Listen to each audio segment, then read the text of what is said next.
Let's move to another story related to the Abrego Garcia case here.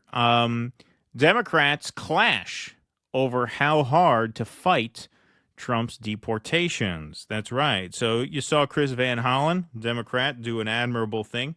Go down, put in some FaceTime, got him out of CCOT. Did not get him out of custody yet, but that was a first step and a big one. But the party itself is kind of wrestling with what to do about this here. Democrats are at odds over whether to make opposition to the Trump administration's deportation policies and trips to the El Salvadorian prison where deportees are being held a centerpiece of their anti-Trump message. Some Democratic lawmakers and aides told Axios that Trump's deportation policies have even started to eclipse top issues like DOGE and tariffs in some constituent phone calls and emails.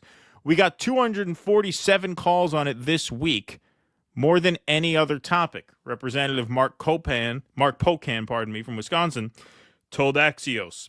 A chief of staff to another House Democrat told Axios that of the 16 calls they personally handled in the last 2 days, all have been about deportations. Other lawmakers insisted the issue hasn't broken through in their districts. While some of them have said they support their colleagues who are trying to travel to El Salvador, others push back on the idea. A House Democrat who spoke on the condition of anonymity told Axios, with all due respect to some of those folks, I know it's an important issue, but should it be the big issue for Democrats? Probably not. Yeah, no, but just people being rounded up and disappeared with no due process. Yeah, no, I mean, there's other stuff. I think we ought to focus on the basic things that affect people on a day-to-day basis. I'm sure in Maryland it's a big issue, the lawmaker said, citing DOGE cuts, tariffs, and Social Security as issues to hone in on. Another House Democrat previously told Axios the issue is a soup du jour and a trap for their party, saying their colleagues should not take the bait for one hairdresser. Well, not a surprise. Wow. He didn't want to say his name with a quote like that. Not take the bait for one hairdresser. A trap. Again, playing into the idea that we should have egg on our face if it turns out he is MS-13. Where once again, for this clip, we would have no such egg on our face because it would be a victory for due process, which means a victory for all of us who could then live with the peace of mind of knowing that you need to be heard before a judge before you can be disappeared and imprisoned. Senator Chris Van Hollen on Wednesday became the first Democrat to travel to El Salvador, of course, to try to meet with Abrego Garcia, an erroneously deported Maryland resident whose return the Supreme Court has ordered. Of course, that's a little bit dated. We found out that he did meet with him on the following night. Multiple other Democratic lawmakers are attempting to organize official congressional delegations, or CODELs, to the country. The most recent was Representative Delia Ramirez, as Axios first reported. Representatives Robert Garcia and Maxwell Frost have requested GOP authorization to lead a CODEL, with Senator Cory Booker planning one himself. But the second House Democrat who spoke to Axios anonymously said politically vulnerable members are less likely to go on these trips, citing Republican attacks on Democrats who are traveling to El Salvador. Trump is setting a trap for us. Maybe that doesn't matter in a Democrat plus 30 district, but you're not going to see any frontliners down in El Salvador, the lawmaker said. I'm sure that makes him feel really great. That, yeah, we'd like to have you back, but it's not worth doing it if we're in a swing district, right? So, this was so offensive that Jon Favreau decided he had to call it out. So here he is, and he cites some of this reporting as well as other reporting from a guy named Gavin Newsom, whose star is not rising, to put it mildly. He is really pissing off a lot of people every time he opens his mouth. As you could see in this piece, as it's cited, he called this case a distraction. So here's Jon Favreau. Here's, the king of the libs going off on his own party here. Not all Democrats want to fight about this. One House Democrat told Axios that this shouldn't be a, quote, big issue for the party and that they should instead focus on, quote, the basic things that affect people every day. Another House Democrat said that this is a, quote, soup du jour issue, a, quote, trap, and that the party shouldn't, quote, take the bait for one hairdresser, referring to Andre Romero, the gay hairdresser from Venezuela with no criminal record, who was also disappeared to CCOT. Gavin Newsom called it, quote, the distraction of the day, and, quote, exactly the debate they want because they don't want the debate on tariffs. Deep breath, deep breath. Gonna try not to scream about all of this. First, I will stipulate happily that all the public opinion research says that the best way to drive down Trump's approval rating is to talk about the economy. Tariffs, inflation, economic chaos, market drops, tax cuts for billionaires, cuts to Medicaid. That is without a doubt the most persuasive message in all the polling. I'm not arguing that. I also think the Democrats look cowardly, calculating, and fucking ridiculous if our response to the father and husband of a U.S. citizen being sent illegally in defiance of a Supreme Court order to a foreign gulag is to vomit up some poll-tested talking points about tariffs, to turn our back to it. That is absurd. Like, who are we and what do we stand for if we do that? We don't always get to pick the fights. Trump gets to pick them most of the time. The fights come to us and we have to decide how to win them. And at this moment, with so much on the line, not just for Abrego, Garcia, but for democracy, for the rule of law, for due process, this is an important fight. And the idea that Democrats lose every time we talk about immigration is such learned helplessness, it drives me bananas. And if we turned our blind eye here, we are ceding the ground. I think Democrats are learning the wrong lesson from 2024. Yeah, it is learned helplessness. Absolutely. It was learned helplessness during the campaign where they made no attempts to say, hey, you know what? Maybe we can't just treat immigrants however the fuck we want. Maybe it shouldn't be open season on this group, because when it becomes open season on one group, it very quickly turns into open season on many groups. Now, as for Favreau, the irony of this, as Jimmy was keen to point out here, says, I find it hilarious that these people pretend to have principles at all when history reveals them as having none.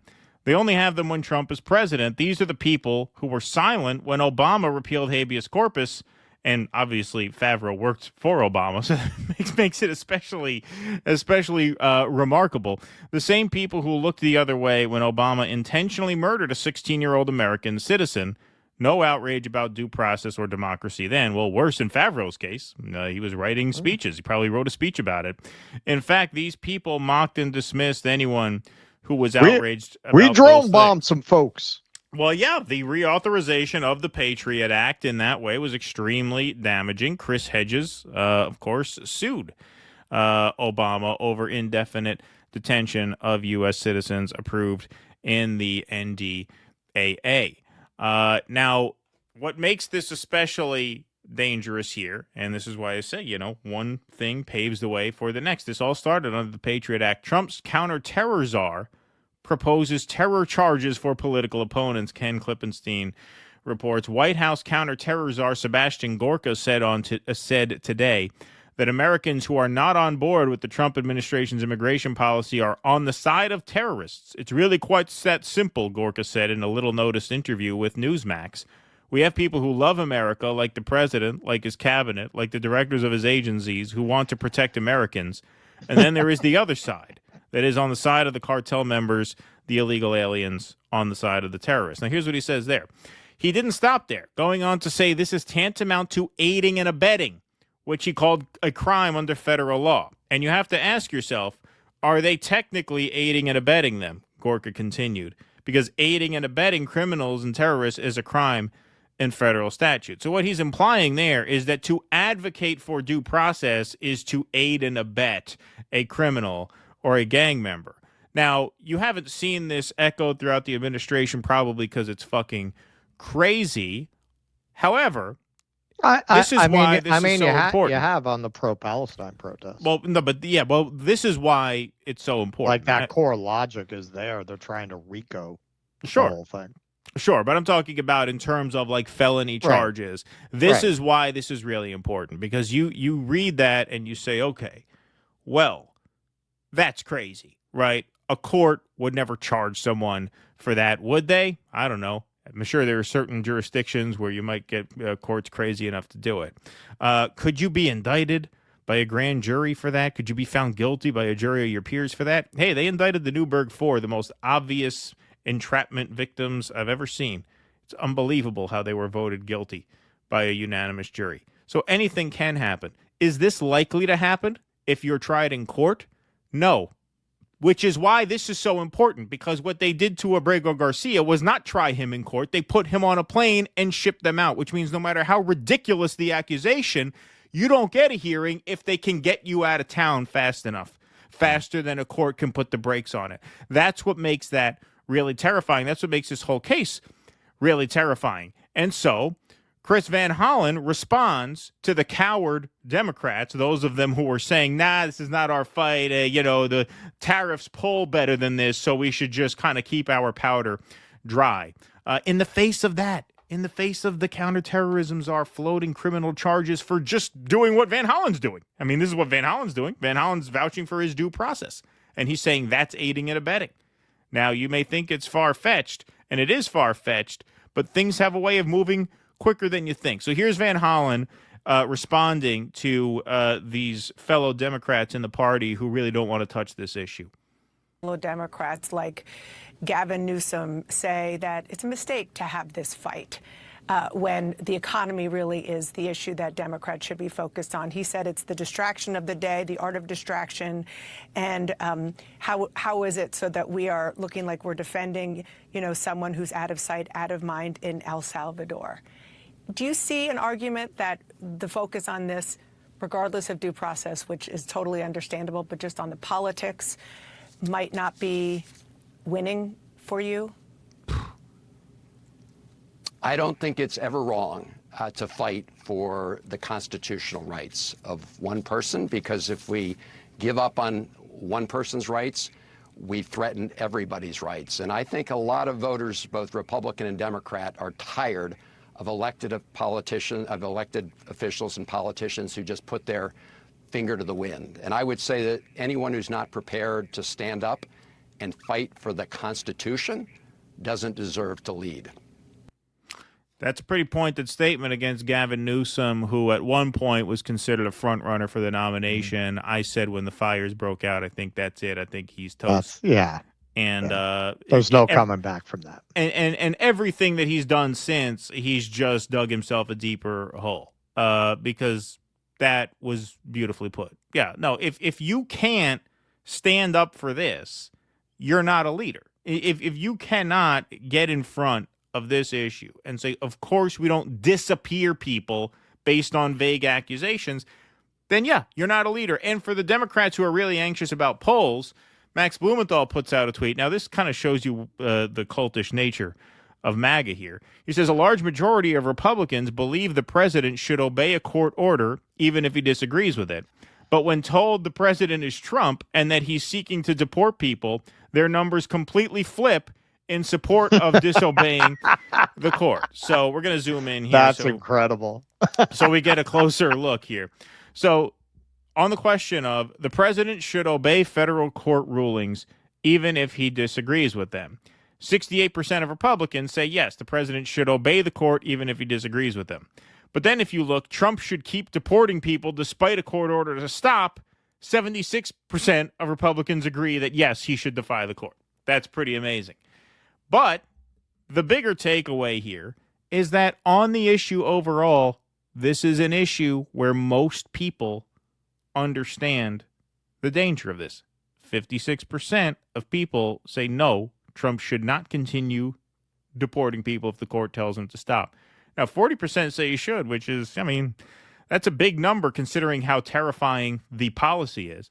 But it is a minority. And most importantly, of course, for Democrats who are worried about the swing voters, independents, it's a landslide. 57% of independents say the deportations should stop if a court orders them to stop. So you're not even really in political danger here. It's a winning issue for you. Obviously, it's a winning issue for you. Unless you are a fascist or a paranoid lunatic, you understand that you have to have due process. Without due process, you are in a tyrannical state. Even the Bulwark. Now, this is not even a lib outlet. This is like the old Lincoln Project Weekly Standard guys. This is Bill Kristol authored this. No, Gavin, Trump disappearing people isn't a distraction. You Democrats don't got need to the right of Bill Kristol. to the right of Bill Kristol. Wow. You're a bigger pussy than Bill Kristol, Gavin Newsom. Democrats don't need to take Republicans' word that zero process deportations are popular. Even Bill Kristol is telling you how weak you are for suggesting that this not be your fight. And so once again, credit to Van Hollen for doing this. We really Yes. needed somebody to do this. I mean, he really, it's funny, man. I mean, I still don't, maybe you dig into him, you find out he's owned by Lockheed Martin. I don't know. He's never really been in the rotation of the progressive leaders. No. I mean, he's been one of the more pro-Palestine senators. I know we did a couple stories on him. You know, he's been better than most on that issue. You know, he's still, you know, look, the furthest left you're going to get out of these people is the two-state solution, you know, blah, blah, blah, right? So I'm not saying he's good on the issue, but I'm saying he has been. Like, he was one of the first to call for, I think, an arms embargo. I mean, we could look it up, but I remember covering him for that reason. And on this reason, yeah, I mean, that's the kind of leadership that you needed somebody to show, because it's the most obvious issue in the world, and it's extremely dangerous. It's extremely troubling, as we'll get into in the next segment, the final one of the night with the SCOTUS ruling. Yeah, this is very, very important. And, you know, the fact that even the PodSave guys and Bill Kristol are calling you out on it shows you, like, hey, you have to speak up about this. It's super important. It's really a chilling case. It really is. It really is. I cannot overstate the importance of this. That's why we've covered it as closely as we have. I think this is where, for a lot of people, these are going to be very confusing times. If you're really an activist, you'll work with anybody. But I think for a lot of people in our particular space, in our particular ecosystem, you know, we came up through the Bernie campaigns, and, you know, we hate what the pod save people represent with the white hot light of 1,000 burning suns. But then what are you going to do? Not work with them and their audience to try to stop extrajudicial deportations? Well, this is the thing. Yeah, you have to, and you know what? You'll get a lot of people who will say, "Oh, what? You're gonna work with them?" You know, and these were the same people who were saying, "I like a lot of what Steve Bannon says." Right. Well, I mean, it applies both ways, doesn't it? Like, you were willing to work with, you know, just absolute hard right populist figures if you agreed with them on particular points. Doesn't that apply in this direction? Well, I think it obviously does, but I think one of the reasons why it's even a point of conversation is because the liberal class, right, the just rank and file lib Democrat voter, has a class privilege such that it's hard for them to really tell the difference between making an academic argument for democracy and making an existential argument for democracy when real shit is on the line. Like, you guys spent a year lecturing people about democracy while inflation was crippling them, and you were warned time after time. You can't just lecture people. And you said it was in their imaginations. Well, yes. But the economy is good. But you can't just lecture why do they people. think this? Right. You can't just lecture people about democracy as an abstract or academic or philosophical principle. You have to attach that to their actual material life and well-being. Well, here's your opportunity to fucking do that, right? Like, this is a case where your lecturing about democracy can very easily be connected to real, tangible risk, which is your due process rights being taken away, which makes everyone vulnerable to persecution. This is a situation where everyone has a material stake in fighting this. And it's hard for a lot of the liberals to see that because they don't have much of a material stake in anything because their class privilege is such that they figure, well, none of this is really going to happen to me ever. So it's hard to tell the difference between an emergency and an election season talking point. But this is that opportunity, and because this is that opportunity, the polling is on your side this time. 57 to 35 independents say, yeah, no, it has to stop. You have to obey the courts. The courts are the courts make these kinds of decisions. That's what they exist to do. You don't put these kinds of decisions in the hands of politicians because politicians are partisans. Just like John Favreau was a partisan. He said nothing when this happened under Barack Obama. Oh, yeah. Which very much paved the way for this. And Donald Trump is a partisan. So this is why the judicial branch exists. And if you're a politician and you don't see that this is a fight worth fighting, then yeah, you have no business being in office. You have no business leading anybody. Right. There is a moment here, though, where you have a very unusual, unique rift between even the liberal base of the Democratic Party and the leadership that we haven't seen in modern times. Right. Like you're not, the libs do not like Chuck Schumer. Right. It seems like they've gotten pretty turned off to Nancy Pelosi. It seems like they are disappointed by Hakeem Jeffries. I mean, they're so desperate, they're turning up in the tens of thousands to see Bernie fucking Sanders, their arch nemesis. They spent years denigrating him and all of his followers. They're packing stadiums. Give us Bernie, please. Give us Bernie, please. Yeah, of course, with the Pod Save people, they don't want to admit the way that the liberal class paved the way for this. And I think it's the role of people like us to not let them forget it and to point that out. Of course not.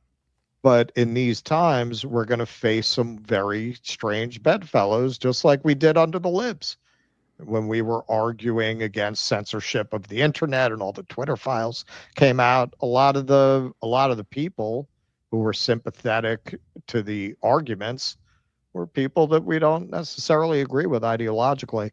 I think we're going to go into a very confusing period here where very often the people who are taking up these fights are people that we generally don't like for good reason.